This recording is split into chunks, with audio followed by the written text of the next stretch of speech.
For decades, our digital world has been anchored by a massive, invisible web of fiber optic cables buried deep beneath the ocean floor. On land, towering masts and cell towers strive to connect us, but their reach is strictly limited by the very geography they stand upon. This physical infrastructure has defined the internet era, creating a tethered world where high-speed connectivity is often a privilege of location. But for millions living in rural valleys or vast deserts, the dream of a fast connection remains just that, a dream. Large-scale maps reveal massive dead zones where traditional cables cannot reach due to extreme costs or impassable terrain.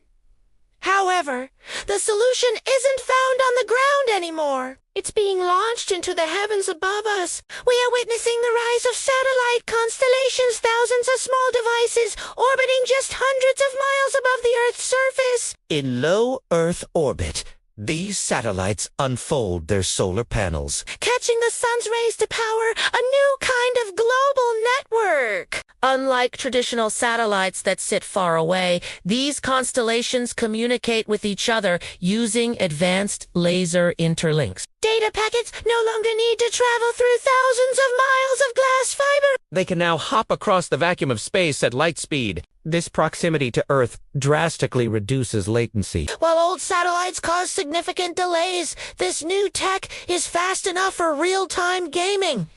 The impact is profound. In a remote research station in Antarctica, scientists can now share their findings with the world in an instant. In a small mountain village school, children are gaining access to the same library of knowledge as students in the biggest cities. Even in the middle of the ocean, ships are no longer isolated. They are part of the global conversation, powered by the sky. As more satellites join these constellations, the old physical grid is being replaced by a shimmering, wireless, celestial canopy. Of course, this transition brings new challenges. Astronomers are concerned about how these bright objects might interfere with our view of the stars. Space debris management is also critical. Ensuring that our orbit remains clean and safe is the next great engineering hurdle.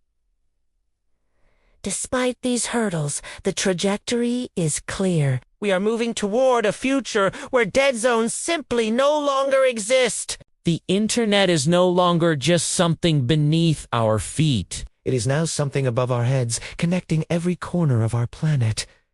The sky is the new fiber. Welcome to the era of global celestial connectivity.